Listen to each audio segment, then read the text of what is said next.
Yeah, they are. Damn. What happened? Was that like a Robert That's rough. Well, I see that.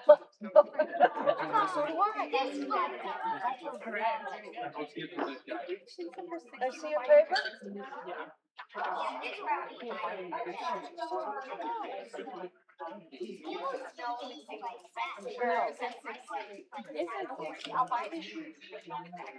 Oh, each one's 6 minutes, huh?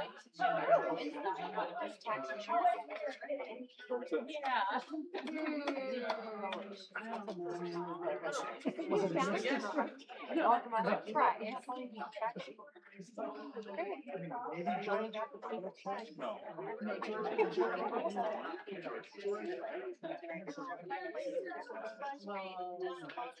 But I don't really want to know.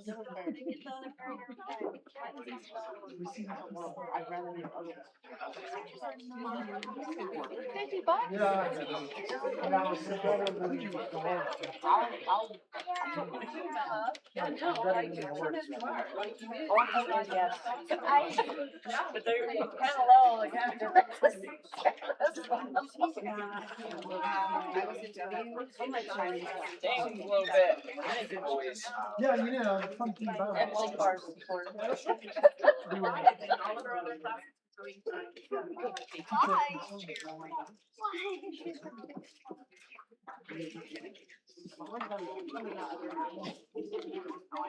Actually,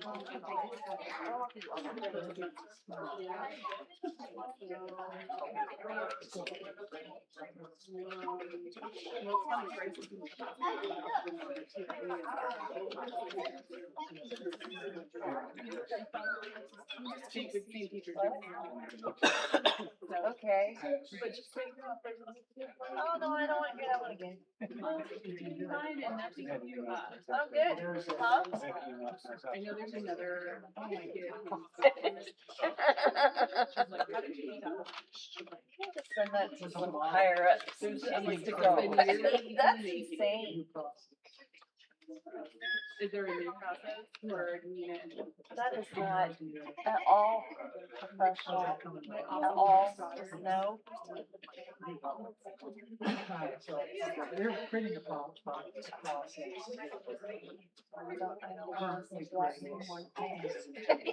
So, You can keep that one for excuse me, not just yourself. mine. You can listen to it and laugh. But Nina just but Nina's just she's She's going been to here. so we used to have a couple of about 15 minutes. I'm guessing some math. I'm aware of it. That's true. I wouldn't want to say something. Probably not. Do they go? I was gonna ask you. But she went here last year. She did come to this? Yeah, last year.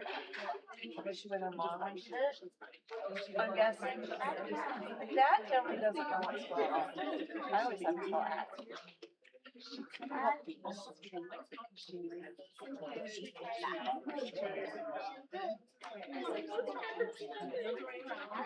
It's like 18.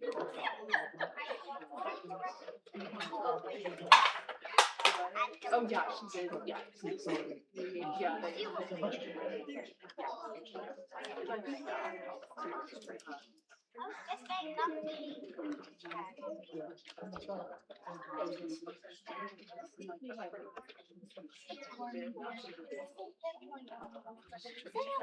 There's Sam. I was just asking if she was gonna come. She said she came last year. Oh, I did not see that.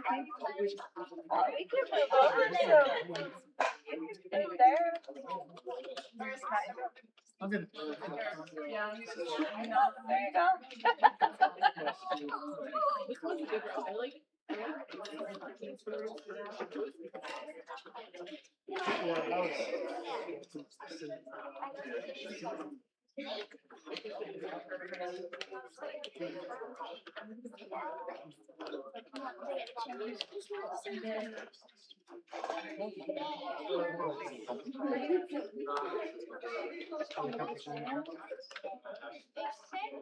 See, this is not a small.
Thank you. After I told you yesterday. I guess she has a funeral to go to. Usually it's in the car because I have all of the kids. Yeah. Lots of little kids. But Madeline just cannot be in that environment because she just runs. So I was like, oh, I'm gonna go into like the last 10 minutes of lunch. Madeline ducked her head under the rope, out in the middle of the gymnastics place. There's like 10 classes going on. I'm going to the upstairs. I was like, it's 5 minutes. So I'm like, okay, I'm leaving. Like, Ellie should settle bring my house. Oh my gosh. I forgot how busy chocolates are. I was like, I thought maybe we could do like the last 10 minutes. Yeah. I want to run Yeah, oh my gosh, yeah. And she was like kind of like standing right there by my rope. And I thought, I think she'll go under because I haven't been in a while. She just runs and I was why I'm in it. Then I think she'll just stand and watch and all of a sudden she's just like running out in the middle. I was like, oh my god, I'm ducking her. It's your dad.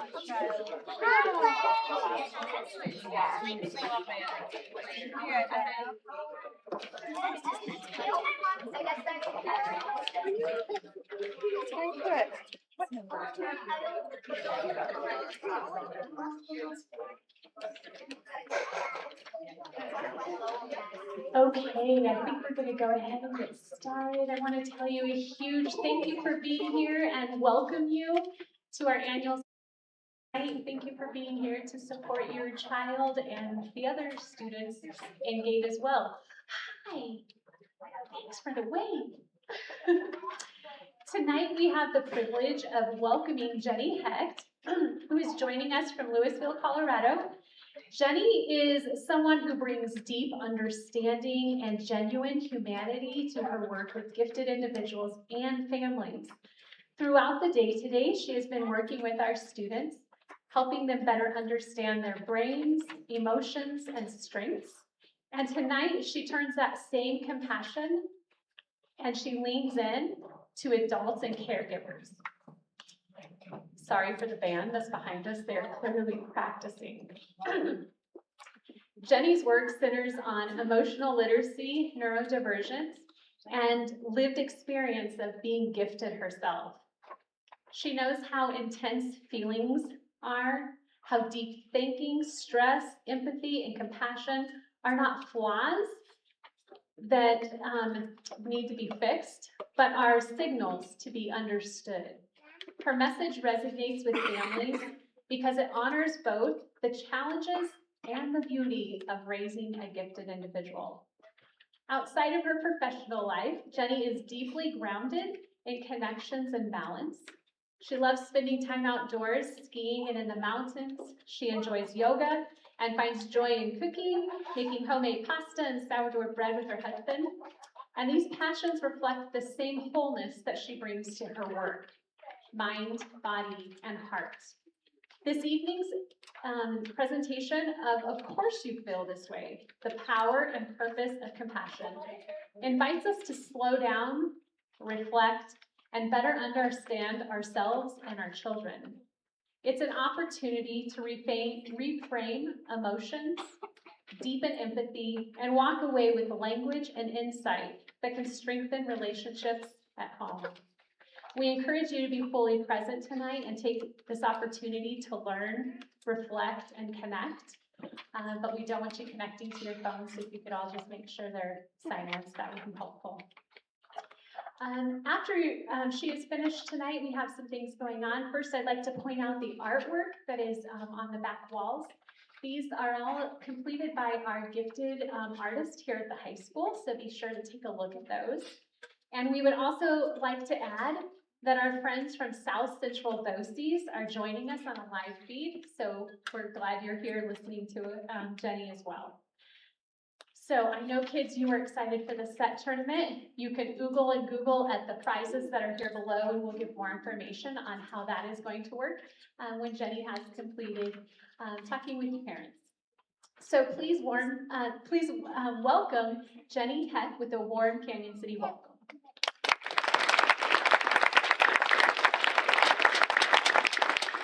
So you're all very lucky that I'm not staying for the set tournament, I will just say, because one of those would be mine. Welcome, everybody. I have had such a wonderful day here working with the middle school and high school and elementary youth. And I have been absolutely amazed by the knowledge that they hold about what it means to be gifted. It's something that I find a lot of people don't understand. And so when I ask young people what it means to be gifted and they're focusing on their academic performance, it is such a wonderful opportunity for me to educate them and to open their eyes about it being about who they are and how they're different. And different is not bad. There are no brains that are better than others, but neurodivergent brains, which giftedness is a neurodivergence, they see the world differently. They experience the world differently. So to have an opportunity to talk with your kiddos about that today has just been wonderful, and I'm so, so grateful for the opportunity. So tonight's presentation was kind of born out of my clients offering me feedback, holding up a mirror to me. But what's interesting is I realized that these are instincts that go far back into parenting my daughter. So let me begin by letting you know that I have become very aware in my years of doing this work that most human beings spend a lot of time asking themselves what's wrong with them. Who in this auditorium asks themselves that question on the regular? What's wrong with me? I mean, it can be from something as innocuous as spilling coffee on your shirt in the morning on the way to work and knowing you're gonna have a stain. What is wrong with me? I'm so clumsy. What is wrong with me? We're constantly saying that. So one day, one of my clients, who was 16 years old, she came in and she said, you know, I had a really hard week last week. And I said to myself, well, what would Jenny say to me? And she said, I said to myself, Jenny would say, of course you feel this way. And I was like, I would? Wow, that's really wise of me. And I said, I didn't realize I said that. She goes, oh yeah, you say it all the time. Okay.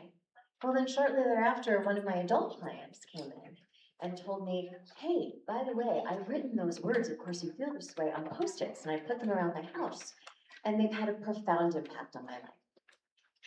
And I was like, this is really fascinating.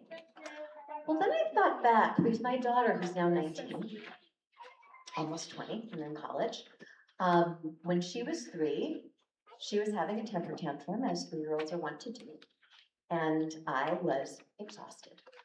Does anyone remember that? Having a 3-year-old and being exhausted. She was having a tantrum, she was laying on the floor, and I did not know what to do. And so my instinct was to lay down on the floor with her and to look at her and say, it's really hard to be 3, isn't it? And she stopped crying and she climbed on me. And this was long before I had this realization of the words that I had spoken to my clients. But I realized in the years since, when I've shared that particular story with people, the response I get is, it's really hard to be the age I am too. No matter what age we are, there's only one thing harder than being a human being. Any guesses? What is the one thing that's harder than being a human being? Oh, I see some hands from people that saw me today, and they know. Would you like to answer? Do you remember?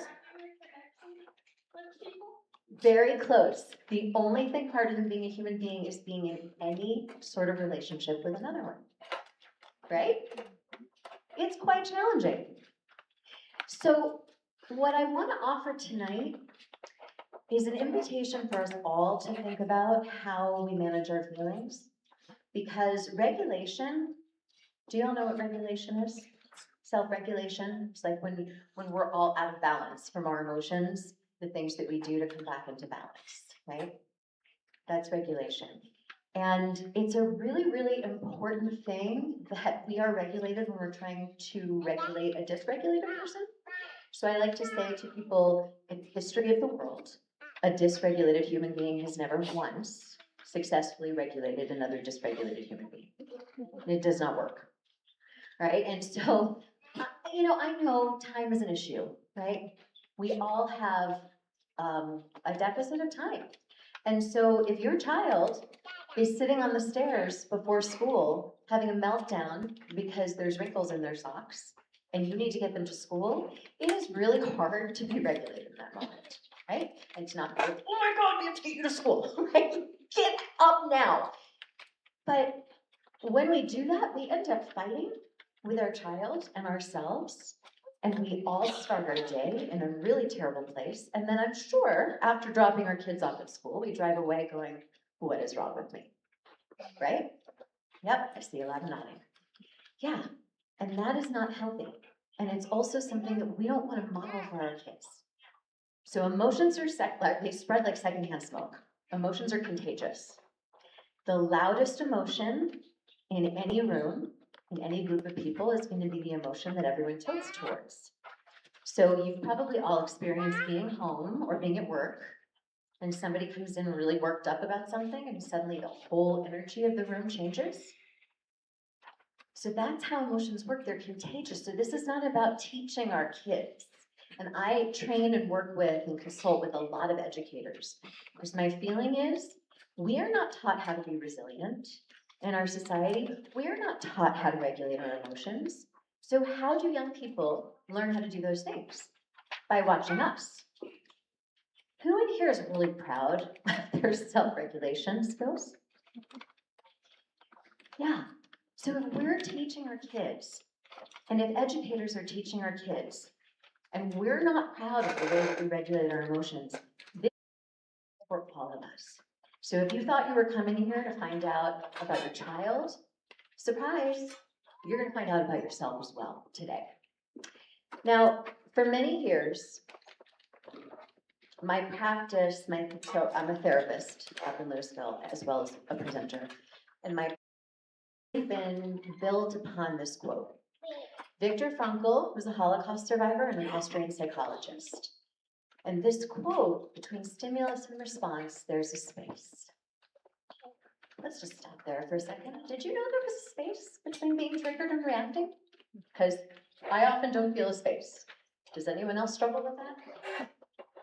Yeah, sometimes things happen and we just react.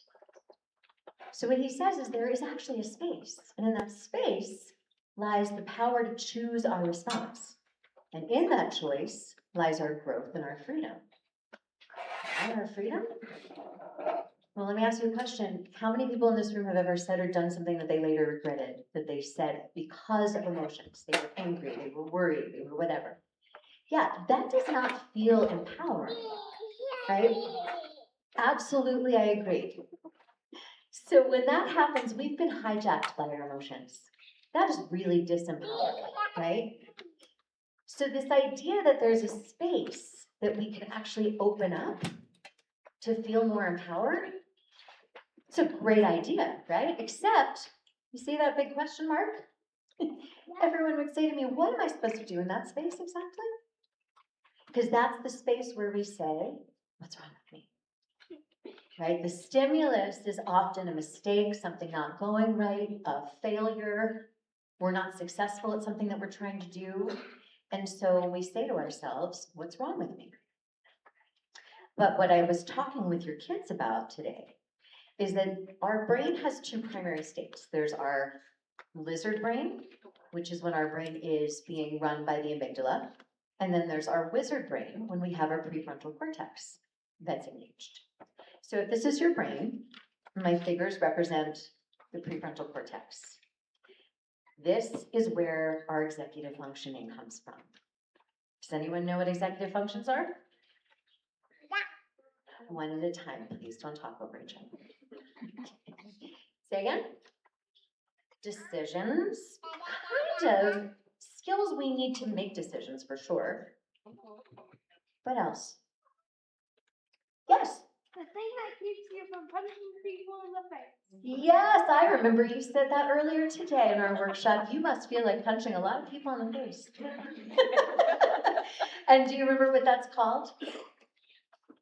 Nope. Impulse control. Impulse control. All of us probably feel like we want to punch people in the face sometimes, so I'm glad we have that in our brain.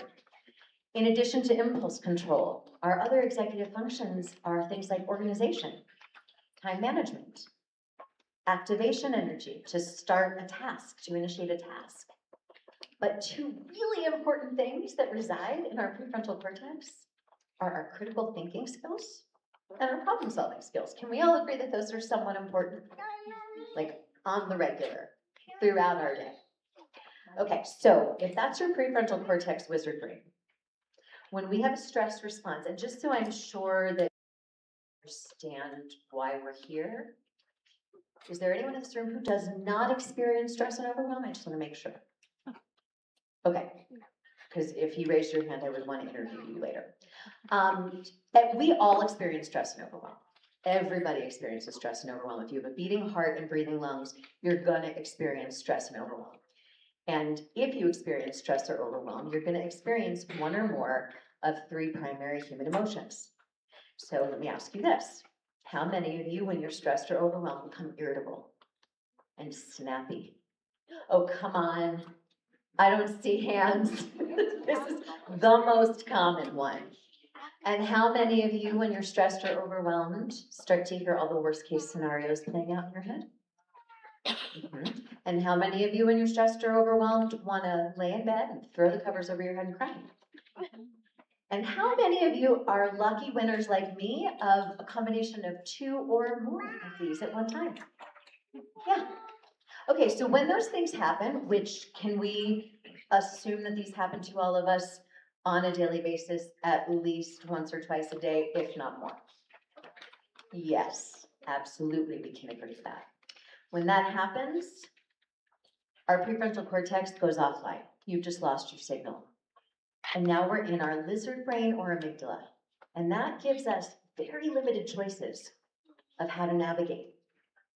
Only 4 choices. Does anyone know what those 4 choices are? Yes.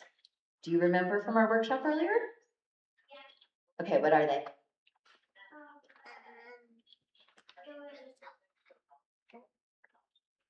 They all start with F, but none are a swear word, remember?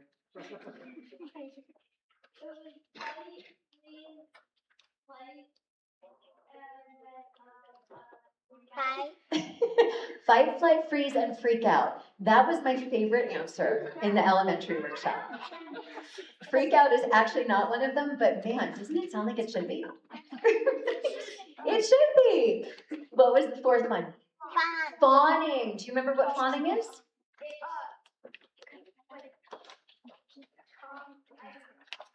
You were close because you had the first syllable. Conflict avoidance, right? Fawning is when we are just agreeable to everything because it's fine. We can eat at that restaurant where I don't have, and there's nothing on the menu that I like to eat. We can watch that movie that I have no desire to watch. That's fine, no problem, right? We are agreeable. We avoid conflict, and we'll get into why in a little bit. But when all the choices that we have, the only choices we have are fight, flight, freeze, and fawn, that's pretty limited, right? And so how do you walk through your day actually accomplishing things if those are the only 4 choices you have and you have no access to critical thinking and problem solving skills? So this is where this space comes in, because we can all assume that that stimulus is what takes us from here to here. So now we're in that space in our lizard brain. If I say to myself, what's wrong with me? I'm perpetuating this. Does saying what's wrong with me calm me down? I just used the wrong words. I've been saying all day that in the history of the world, the words calm down have never calmed anyone down, and I just used the word calm down. So I'm going to take those back. Does saying what's wrong with me do anything to regulate our system? No, it keeps us here. But what I'm going to share with you tonight with some scientific proof is that when we say to ourselves, of course I feel this way. When I was a parent of a 13 to 15-year-old, which is admittedly a very, very hard time to be a parent, I'm a human being first, okay? I'm a therapist, yes. I'm also a human being with ADHD, anxiety disorder. I take medication, I go to therapy. I want everybody to know that there is nobody who's immune. Nobody. It doesn't matter that I know all these things as a therapist. That doesn't make me immune to the experience of being human, right? So when I would inevitably lose my temper sometimes with my daughter, because it was really hard, I felt a lot of shame. I would think to myself, I know better than this. I know so much about child development, I know that yelling at my child is not going to be of help in any way to anyone, but I'm a human being. And so the thing that helped me was to say to myself, okay, anyone who is in any profession who knows anything about child development, or is just a human being that knows that yelling at your child is not going to be effective, they're going to feel shame when they inevitably lose their temper. What I started realizing was when we offer ourselves compassion, it doesn't give us permission to keep doing that. I didn't say to myself, well, I'm human, so I'm just going to lose my temper. Because you know what? I'm human. No. I said, of course I feel this way. I feel this shame because I'm a therapist who should know better. Of course I feel this way because I'm parenting a young teen and it's really hard. And that is where this comes in. The pairing of compassion and boundaries. Right? So many people say to me, if I am compassionate with myself, I'm just going to basically give myself permission to just continue behaving that way, which is fascinating to me, that that's what we think. We can't hate ourselves into becoming better people. We can't berate ourselves into becoming better versions of ourselves. It doesn't work. And the same is true of other people. Think about your experience in school or at work. I would imagine you had teachers or bosses who maybe were not so kind, who maybe put you down. And instead of offering critical feedback, just offered criticism. Did it make you better? No. And so what I talked a lot today with your young people about is there's a difference between perfectionism and striving for excellence. And the difference is our origin. If we start from a place of I'm not good enough and I won't be until whatever, blank, that's perfectionism. And the example that I used for them of why this is pointless is because if I hired you all as sales reps for me, for my t-shirt company, and I said, okay, you have to sell 100 t-shirts by the end of the month, and then you sell 100 t-shirts by the end of the month, and we high five, and maybe we celebrate a little bit, and then I say, great, next month, your goal is 120 t-shirts. And I know, it's ridiculous. So then by the end of that month, you sell 115 t-shirts. It's 15 more than last month, but 5 less than your goal. Guess what? Now you failed. That's perfectionism. Don't let your brain lie to you and say, if I do X, Y, or Z, I will be good enough. Because that is a never-ending journey. It is an unfillable bucket. Striving for excellence includes compassion. Striving for excellence involves us recognizing that we are flawed human beings and that one of the greatest gifts we can give our children is by being honest about that. I tell educators all the time, we cannot pretend that we can figure everything out without showing our students how we are problem solving, because that's how they learn. So for example, if you're a teacher and you have a lesson plan and there's an unexpected fire drill, when you come back into the classroom, you could take a moment to say, wow, guys, I was not expecting that fire drill. And I had a whole lesson plan. I don't know how we're gonna get the rest of this done. I'm feeling really overwhelmed right now. So I'm gonna take some breaths. Let's breathe together, and then I'm gonna look at my lesson plan and see what how I can problem solve. And we can model that so that striving for excellence becomes part of the journey of having compassion for ourselves and our flaws and our growth areas. And we grow and challenge ourselves in those ways, not because we want to fix ourselves and be perfect or be good enough, but because we already recognize that we are good enough and we want to be better. We want to challenge ourselves. We want to grow. And that's what I want young people to think about. Not how can I be perfect, but what do I know about myself? What do I love about myself? How does my brain operate differently? Because every single kid in GATE, their brains operate differently from one another. Gifted children, gifted adults, gifted individuals are as different from one another as human beings are, because that's what they are. So in that space of compassion and boundaries, we have the opportunity to say to ourselves, of course you feel this way, and then how do I want to proceed? But now let's think about flipping that to relationship with others, okay? Back to the child on the stairs who doesn't want to get dressed for school because there's wrinkles in their socks and they're frustrated. The 20 minutes that you spend fighting with that child saying, get out the door now, could be reduced if you said to them, of course you're struggling. When you're neurodivergent, you often have sensory sensitivities, and it is so uncomfortable to have wrinkles in your socks. I get it. We also need to figure out how to get you to school. So let's problem solve together. Because what did I do first? I validated their feeling, right? It's very normal when we're in conflict with people for us to be defensive of ourselves, right?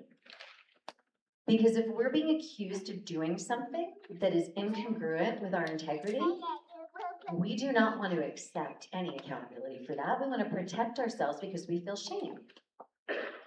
But if I'm accused of doing something that I don't feel I did, or that, I disagree with the perception and I just start defending myself, it's probably not going to go very well.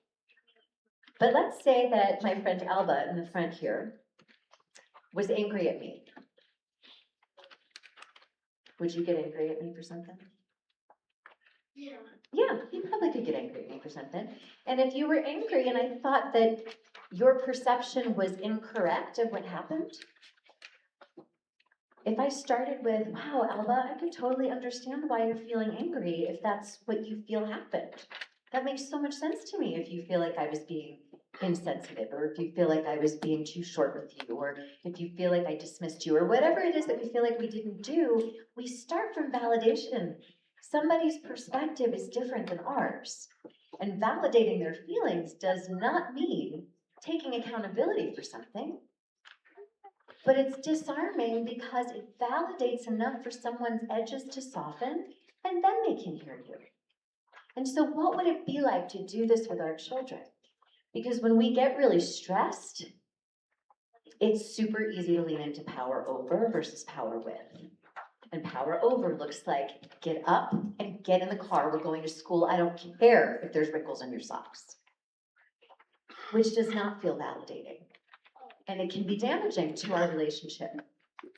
So let's talk a little bit about the science here. I gotta put on my reading glasses because for the science I need to read my notes. So this is a loop in our thinking that happens. Our brain was designed for survival, not for happiness, or fulfillment or contentment, survival. So our old brain has that really lizard brain quality, right? Anger, worry, anxiety. Our new brain then takes over with some higher level thinking that looks like rumination and overthinking and imagination. Now, one of the things about being gifted is that you tend to have super sensitivities. They're called overexcitabilities in the literature because that's the direct translation from Polish. And Kazimierz Dabrowski, who designed or came up with that model, was Polish. But don't like the word overexcitabilities because, as I learned today, or was confirmed for me today, young people who are gifted are often told they're too much. Adults who are gifted are often told they're too much. Absolutely. It doesn't matter if you're a child or an adult. So the idea that we would use the word overexcitability continues to perpetuate that. So what I talked to all of your young people about today was the super sensitivities that are like two sides of a coin. They can be a superpower, and it can also be a really big challenge. Rumination and overthinking are so common because of one of these super sensitivities, imaginational. Great thing to have a really good imagination, right? When we have a creative imagination, we can do so much with that. But you know what else happens? Is our brain comes up with really great worst case scenarios. So the example that I gave everyone today is you walk out of your house during the day and you hear rustling in the bush and you look over and in the daylight you see a squirrel, you have all the information you need to complete that loop. There's noise, what's the cause, it's a squirrel, we're all good, we go on with our day. When I asked your young people today, when it's dark out and you go outside and you hear rustling in the bush, do you think of a squirrel? They all laughed and said, absolutely not. Right? That's not what we think of. If you can't see what's making that sound and you have imaginational supersensitivity, oh man, the stories that you are weaving in your head. But we all have this tendency, whether you're neurodivergent or not, we stay in this cycle. Now there's three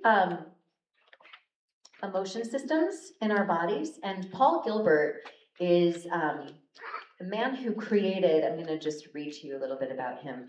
He's a British clinical psychologist who is best known as the founder of compassion-focused therapy. And his work integrates science, evolutionary psychology, neuroscience, as well as Buddhist philosophy to understand how compassion helps regulate emotions, reduce suffering, and promote psychological healing. Now, even though psychological healing, he draws from Buddhist mindfulness, attachment theory, and evolutionary neuroscience to ground this in science rather than spirituality. So what Paul Gilbert tells us is that these three emotion systems, we tend to live in drive and threat and just go back and forth. We don't really get to soothing very often. Now, a different way to think about this, and this is the way that I presented it to your young people today, is when we have emotions as human beings, tend to go, I have an emotion, I want to regulate it, I jump from recognizing it to regulating, and so probably I'm going to lean into things that numb or mute what I'm feeling. Because we skip some really important steps. So I was teaching them this acronym that was developed by a man named Mark Brackett, who wrote a book, Permission to Feel, and the acronym is RULER. And it says, first we need to recognize what we feel, then three things, and then we regulate.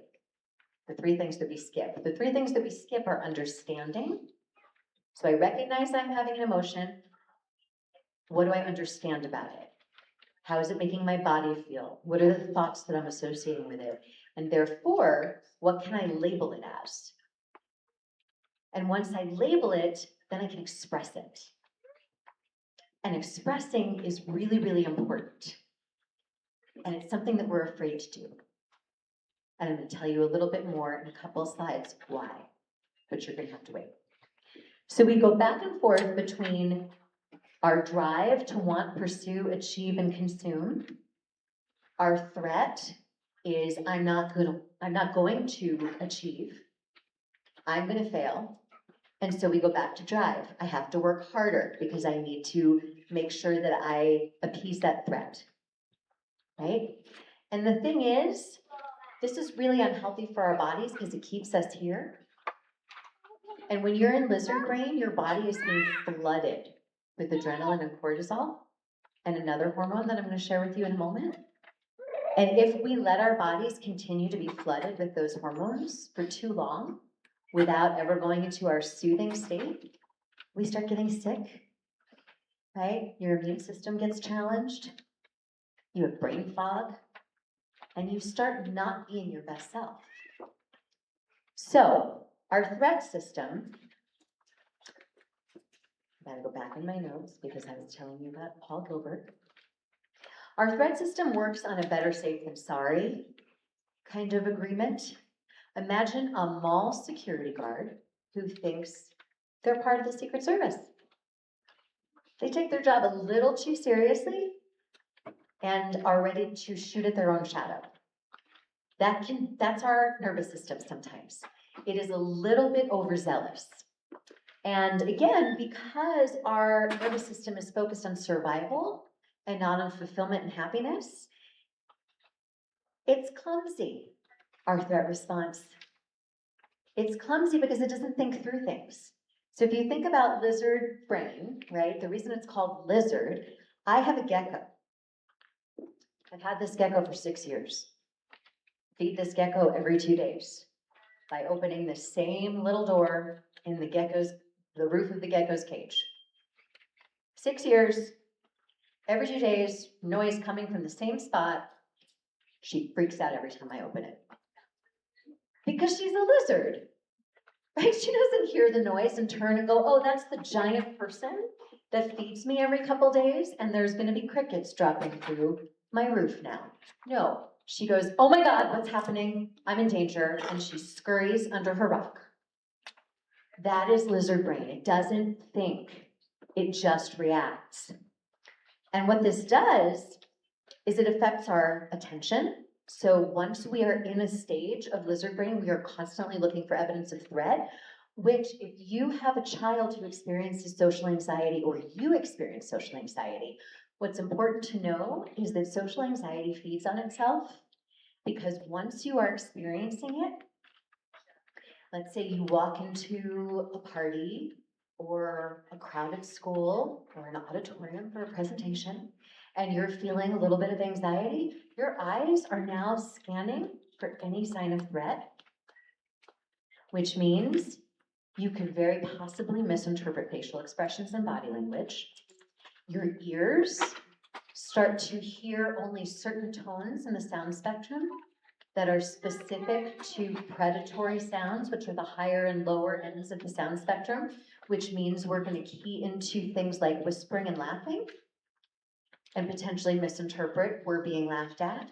People are whispering about us. So the minute our body feels like it's in danger and we feel threat, our attention goes to protection. Our attention goes to looking for more threat. It also affects our thinking and reasoning because it's quick, it's inflexible, and all it's trying to do is help us avoid pain. It affects our motivation because our motivation becomes, I have to stay safe, right? That's it. My only motivation is to stay safe.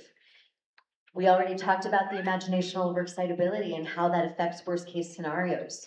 It keeps us in anger, anxiety, and it puts us in a fight, flight, freeze, and fawn response.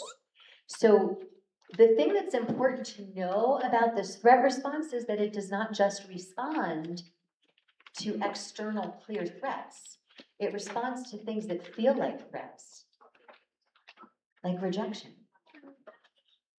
Is there anyone in this room who has not experienced the deep pain of what rejection feels like? And that can happen at any age. It's not just a kid thing. So when we feel rejection, that feels dangerous to us. And I'm going to explain more why in a moment. Actually, I'm going to explain why now because I keep saying this. Because we have two opposing primal desires in our body. Our nervous system wants to survive. We've already established that. But it also wants to connect. And so here's the weird thing. When we have a stress response, adrenaline and cortisol start to flood our body. But so does oxytocin, which is a hormone that has its own cute little nickname. Does anyone know what it is? Anyone who knows what oxytocin is? The pleasure hormone or the cuddle hormone, actually. Pleasure is close, but the reason why I'm specific to cuddle is because that implies with someone, right? So oxytocin is known for being something that we release when we hug someone that we feel safe with for more than 20 seconds, or when a new parent is holding a new baby, the baby and the parent release oxytocin. Why would that be something that our body releases in a stress response? Yes, Alba. To try to help with the stress, how? What do you think? To make you feel happier and less stressed. Yes, and there's a specific reason why. Do you see, what does the bottom arrow say? The longing to connect. So our body says, well, you know what you need to do right now is you need to go get help. You need to go tell somebody how you're feeling. And then that other desire to survive goes, are you insane? We can't let people know we're struggling because we don't want to be rejected. And if I tell people how I feel and I'm judged for being weak, How many people in here are uncomfortable expressing their feelings in their life? How many people are uncomfortable expressing their feelings because of fear of judgment? I love how all the adults are not raising their hands. All the kids who are brave enough to raise their hands. I'm going to assume that that's a common experience for many of us, because this is true of all human beings, these two opposing desires of our autonomic nervous system. And so that makes the idea of rejection a very real threat. Now, I know from a lot of my clients over the years who are teens that when they go home and they talk about friendship challenges or romantic relationship challenges, many times they feel a little patronized or belittled or dismissed, that their relationships are not, their romantic relationships aren't real, right? So they can't really feel pain. Or, oh, your friendships, there's so much drama when you're a teenager. Absolutely not. Absolutely not. The reason why being a teenager is so hard is it's your dress rehearsal. It's the first time that you're having to deal with a lot of issues that we're going to deal with our whole life. And that's why I'm surprised that more adults didn't raise their hand when I asked those questions, because I know I'm afraid of rejection.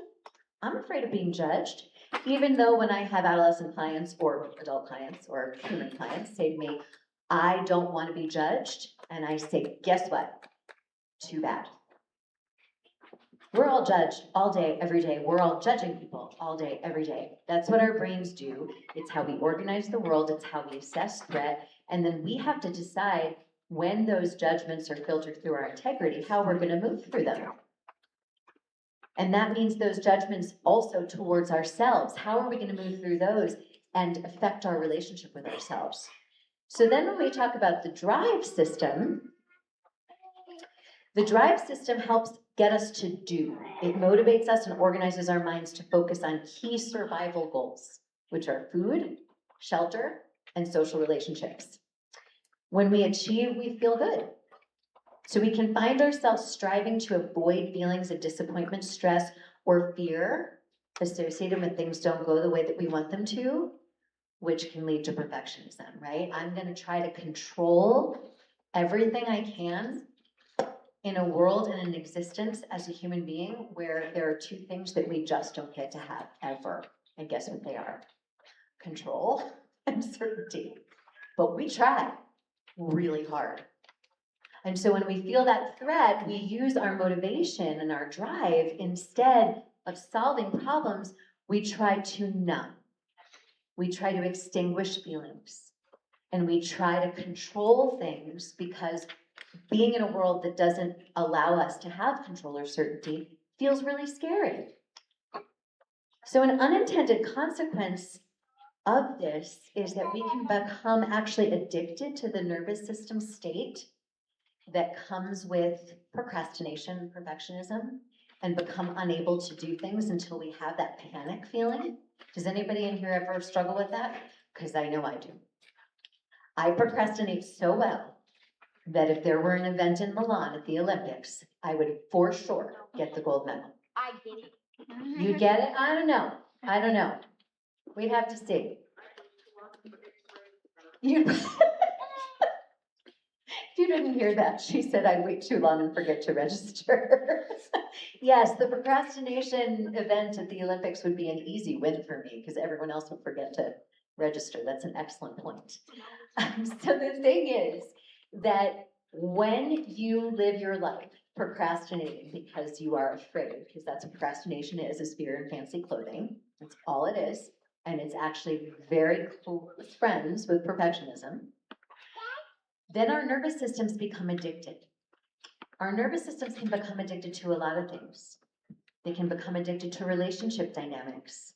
And then we are seeking those dynamics even without realizing that's our intention, because that's what feels comfortable in our bodies. A lot of adult clients will say to me, I don't understand how I married my mother or my father, metaphorically, not literally, because I knew I didn't want a partner like that. Well, it's because your nervous system got addicted to and comfortable with the feeling of being with somebody like that. And so that's what you were drawn to. And the same thing can happen with procrastination and perfectionism. So that is why we need to teach ourselves and our children how to engage in soothing, how to get their rest and digest response to engage. When we're in a state of contentment and our parasympathetic nervous system, which is our rest and digest response, turns on, it's responsible for releasing hormones that are associated with a sense of well-being, recuperation, and connection. It's about slowing down and having a sense of steadiness. It balances out drive and threat, and it allows for clarity of thought and flexible thinking. Are those things that we want? Flexible thinking, problem solving, the things that reside here. So how is all of this connected to compassion? That's what you're all here to find out, right? So Paul Gilbert says, compassion is a sensitivity to suffering in ourselves and others with a commitment to try to alleviate or prevent it. Does that say to fix the problem? No. Do you understand that as a parent, your job is not to fix your children's problems? Your job is not to protect your children from difficult feelings. Your job is not to protect your children from failure. Your job is not to protect your children from challenge. What your job is to help your children understand that you get how hard it is to be a human. That you know that it's hard to be whatever age they are, because whatever age you are as a human being, it's hard. Now there's three kinds of compassion. There's the compassion that flows from us to other people, the compassion that flows from us to ourselves, and then compassion from other people to ourselves, which is a separate flow. And the reason why I identify that separately is because that's the one that we often cut off. And I work with a lot of people who support everyone else in their life, but I don't need help. I'm fine. It's all good. And that doesn't work. And it prevents you from offering yourself the adequate compassion that you need. Because if you don't recognize that you are worthy of other people's compassion, why are you going to offer it to yourself? So let's talk a little bit more about the science of compassion. So compassion actually reshapes brain patterns. It can increase feelings of safety and connection. It reduces stress responses. It builds resilience and emotional regulation. It encourages pro-social behavior and empathy. The neuroscience, it activates regions of the brain linked to empathy, emotional regulation, and connection. So you ready for this, to geek out a little bit with me? I'm going to use some very scientific words. You don't need to remember these. They're just parts of the brain, but this is fascinating to me. Your insula and anterior cingulate cortex activate when we feel or see another's pain. Your ventromedial prefrontal cortex is involved in emotional regulation and moral reasoning. So when we see another's pain, when we shift from empathy, which is seeing or feeling another's pain, to compassion, which is wanting to help, this region lights up. Now, being clear, the help that we want to offer with compassion is to alleviate or prevent further suffering, not to fix the suffering that is already being experienced. We soften the edges of that suffering by giving compassion. That is how we alleviate it, not by fixing the problem. And then our striatum and ventral tegmental area, I really don't know what these names are. I'm just reading them. That's why I'm reading my notes. But these are important parts of our brain. This one is a reward center that activates when we practice compassion, releasing dopamine and oxytocin, creating a warm, connected feeling rather than emotional fatigue. Who in here could use a little less emotional fatigue? Yeah, there's a lot of emotional fatigue right now. And so self-compassion practices reduce our amygdala activation, say they reduce our lizard brain activity. And this increases our heart rate variability, which is a measure of parasympathetic nervous system health. your cardiovascular health can be impacted. Isn't that crazy? When I first realized how powerful these words were to my clients, it didn't make any sense to me. I went home and I told my husband, because my husband is often reflecting on how he's heard me talk about all the things that I talk about for so many years that they seem like common sense to him. And so I was like, I don't get it. Like, the idea of saying, of course you feel this way to yourself, makes so much sense to me. It feels like common sense. And he reminded me that not a lot of people know this. Not a lot of people understand what compassion does to your brain and body and how it can actually help you to be more successful. And so when I share this, I'm sharing it so that you can share this, because I believe that our world would be much more peaceful in general if we all had the capacity to sit in that space between stimulus and response without self-deprecation, without shaming ourselves, without putting other people down when they make mistakes. If we understood how hard it is to be human and we talked about that. So one of the coolest things that happened today was in my elementary school group. And I had everybody stand up in the circle that we were in. And I said, step into the circle if these things are true about you. And then I made statements that are often true for kids who are gifted in school. That I love learning and sometimes I get really overwhelmed. I feel really smart, but sometimes things are really hard for me. And when we were done, and I asked everybody, were you surprised? Several young people raised their hands and said, I didn't know other gifted kids had these experiences. And they expressed how much less alone they felt, how much normalcy they felt. So when I work with people who say to me, why am I the only person in the world who does blank? The compassion that I'm able to offer them is not because I'm a therapist. It's nothing I learned in school. It's because I'm a human being. And I struggle with all the same things. And if I can model that compassion, and if you can model that compassion, we're going to raise compassionate people, which is one of the most successful things that we can do as parents. So let's talk about the model of mindful self-compassion.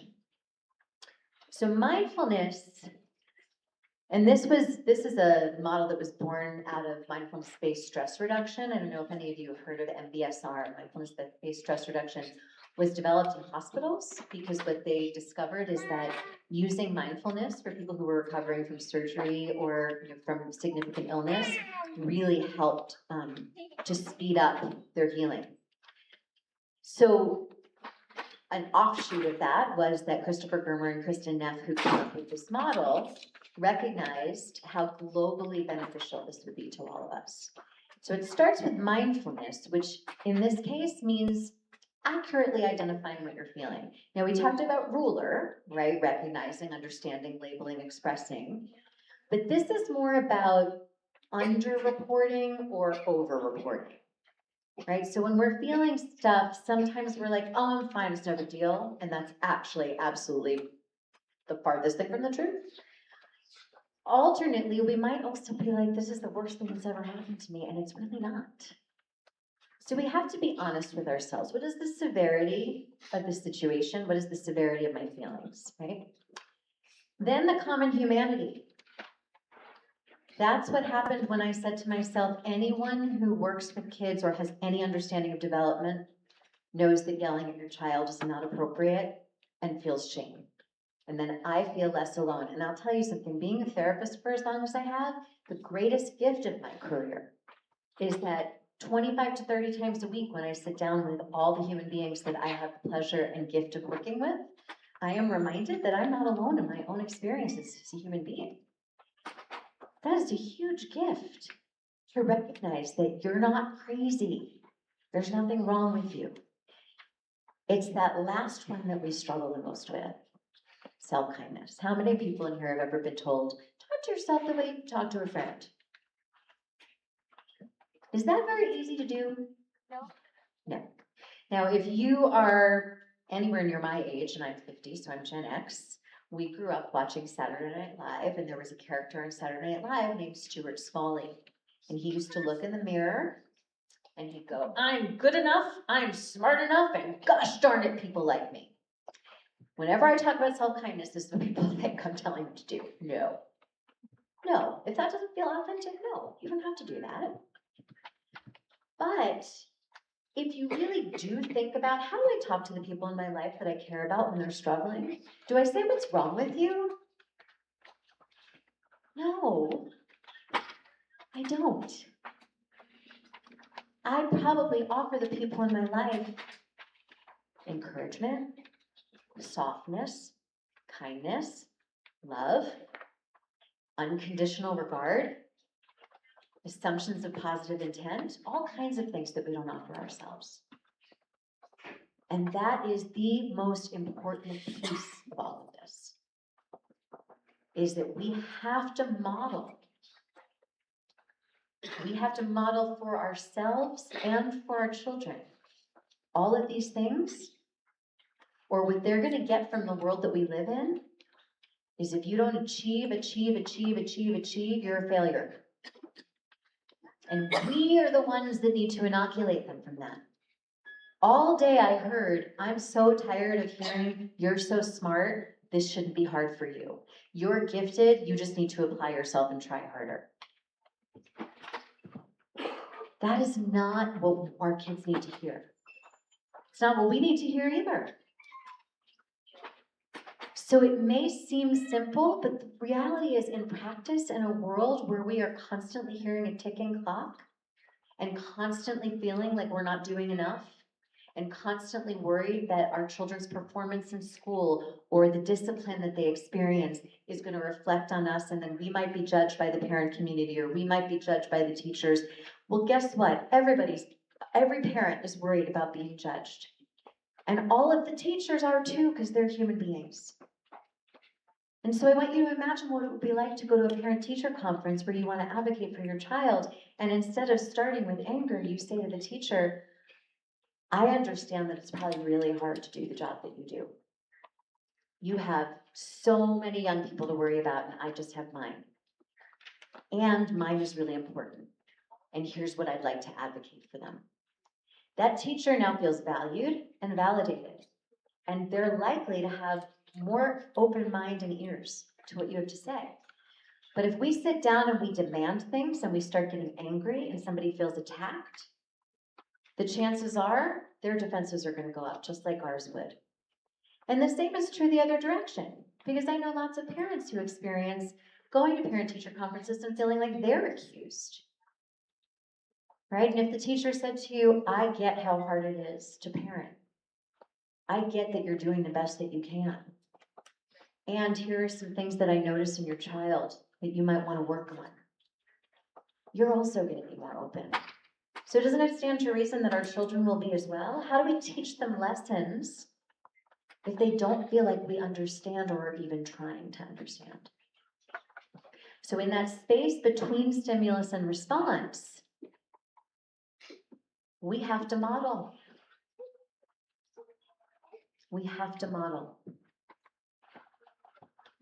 When I walk through my days, see? 0. That might not be the case for everyone, but if we think back to those two opposing needs of our autonomic nervous system, we are masking a lot of the time.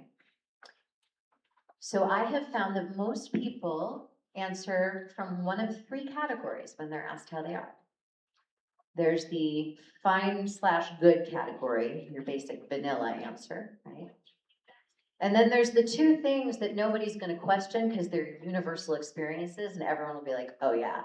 And they are some version of, oh my God, I'm so stressed, so busy. Or some version of, I'm so exhausted, right? Busy and exhausted are on this pedestal in our society. Like, the busier and more exhausted I am, the more important I must be, the better I must be doing in life. No, that's what we're modeling for children. That's why we have an epidemic in our society. And the epidemic is that we don't have distress tolerance.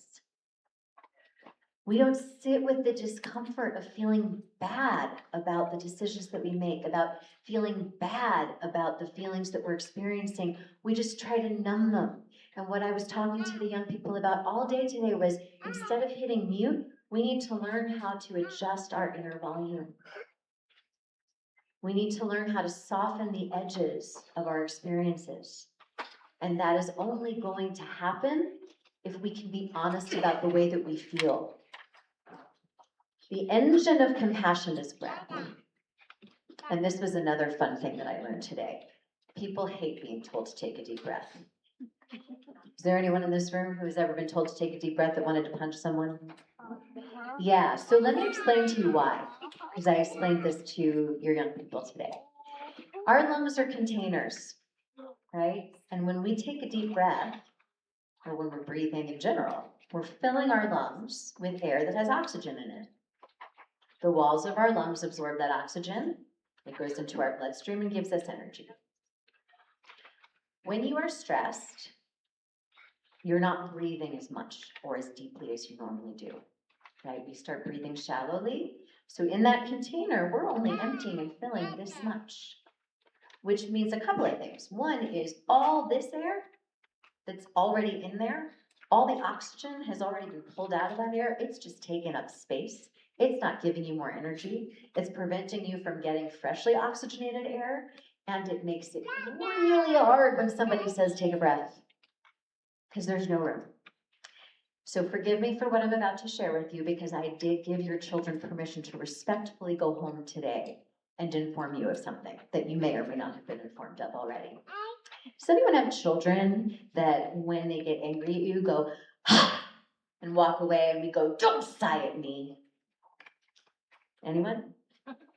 Mm-hmm. Thank you to those brave souls who were willing to raise your hand and be honest. Well, guess what? They are naturally regulating. I don't even think they knew that. But when I let them know that, they felt very emboldened. So I said, please be respectful when you tell your parents this. When we exhale, do you remember I was talking about the rest and digest soothing response? It's our exhale that triggers that. So we go around telling people who are stressed out to take a deep breath, when what we need to do is say, blow really hard. Exhale through your mouth really hard. Empty your lungs so that you can get some freshly oxygenated air. And what breath does is it opens that space between stimulus and response. So if I notice that I'm triggered, I notice that I've had a stimulus, and I take some deep breaths, I'm giving myself time. I'm opening that space. If I'm exhaling, I'm engaging my parasympathetic rest and digest, part of my nervous system. Because when we're breathing evenly throughout the day, those balance, right? It's when you inhale, like if you're scared or surprised, what do? You go, that's a quick intake of air, right? But what happens when we get home at the end of the day? Or if we're lucky enough to go on vacation? What do? Right? Yes, exactly. So all day those things balance as we're breathing, but if we're breathing shallowly and they don't balance, then our sympathetic nervous system is up here, and we need to exhale to bring it down. So breath is the engine of compassion. So what my message to the young people all day today was, success comes from the inside out. When you are raising gifted learners, if you are a gifted individual, if you are a gifted student, chances are you push yourself really, really hard. Because the message is you're gifted. You're gifted, you're talented. Achieve. Now, with all due respect to the gifted teachers in the room, there's a big difference between an IEP and an ALP. An IEP is an individualized education plan that if you have a learning difference, and many gifted students do have learning differences, and then they are twice exceptional. So I am twice exceptional because I'm gifted and I have ADHD. I have giftedness and a challenge. And what happens when someone has giftedness and a challenge is sometimes the challenge masks the giftedness, and sometimes the giftedness masks the challenge. And either way, it's doing a disservice, right? So when you're twice exceptional and you're dealing with all of these different ways that your brain functions and all of these different ways that your brain works, sometimes it can be very confusing. I'm supposed to be really smart. I'm supposed to achieve. Well, that's why I want people to understand that giftedness is not about being smart. Yes, on paper, giftedness is about IQ measurement. I get that. But that doesn't mean that someone does well in school. Because our school systems are designed for neurotypical thinkers.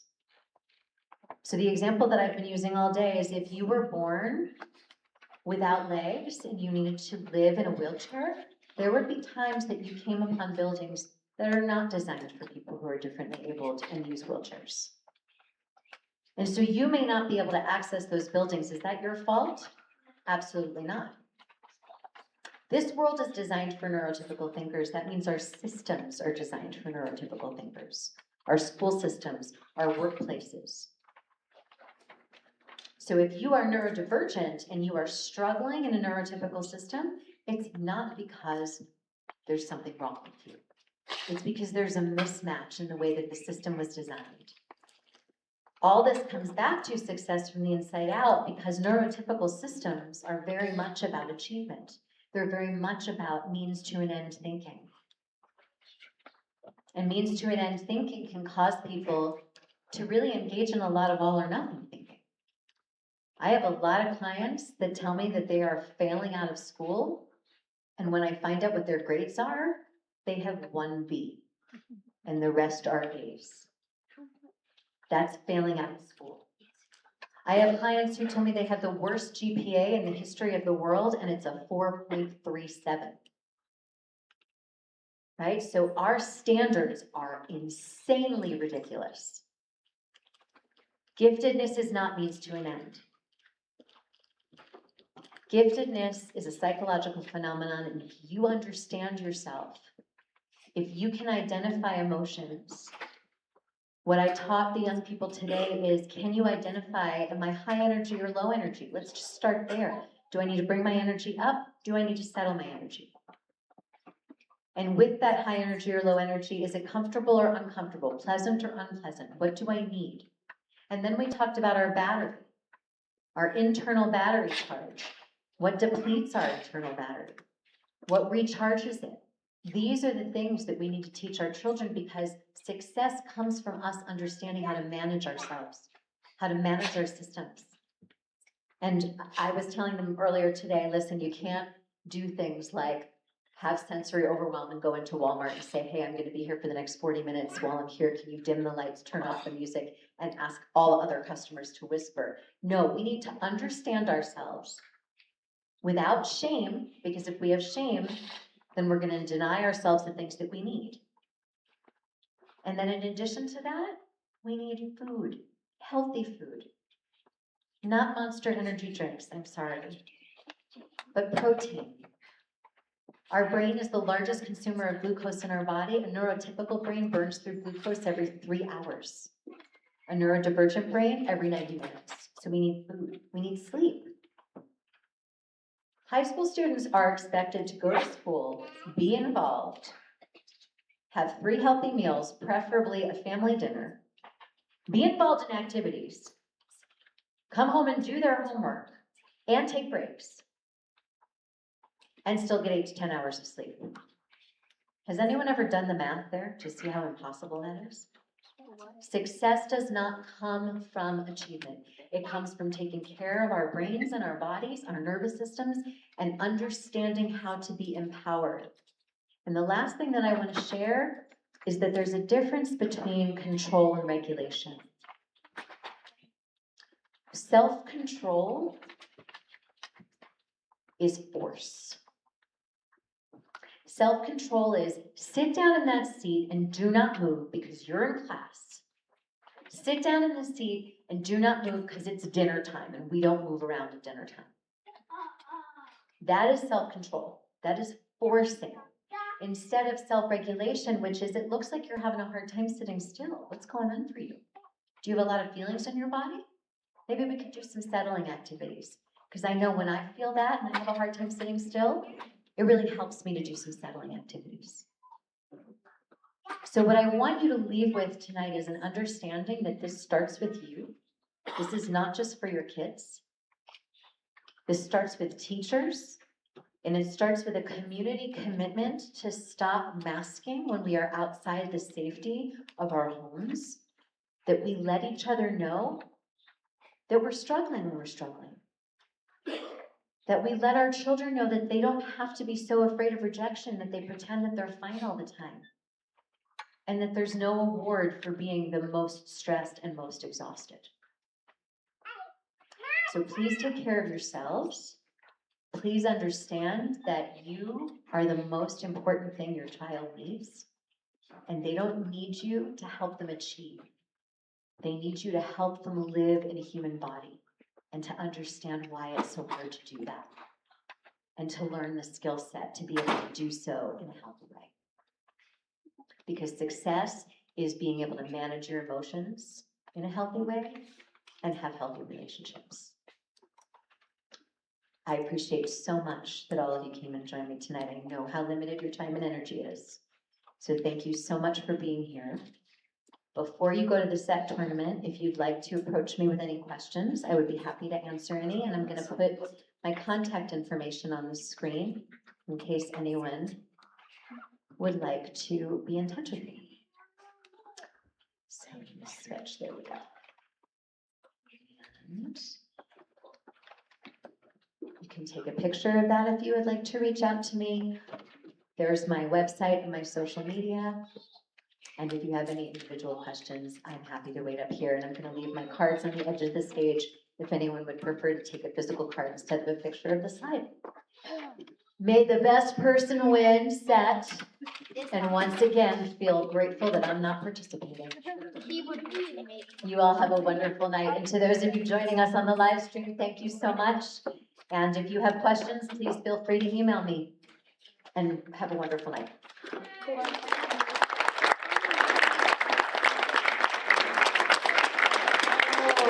you so much. Thank you for being here in Canyon City and traveling all this way. Thank you, parents and kids, for coming. I hope that you have nuggets of information that you can take and apply. Okay, kids, you've been very patient. It's time for the set tournament. So, this is kids. Are you ready? When it's time to go to the tournament, you're going to exit out that door, and there'll be some teachers out there handing you a slip of paper so that you'll know what table to go to, and they'll explain all of that for you. Also, if you go directly across from there, we have refreshments for you, some delicious looking cookies, brownies, something like that out there. Anyway, we are excited. There are prizes for our winners, and we'll be taking those down there as well. Mr. Carter, right here, kids, everybody look at Mr. Carter. He is going to lead students and parents. If you're ready to go, you can go with him as well, because we're going in the new wing. So hopefully you can take a look at that if you haven't been to the high school, so you can check that out. So he will lead the way to the set tournament. So grab a cookie if you'd like, and we'll see you at the tournament.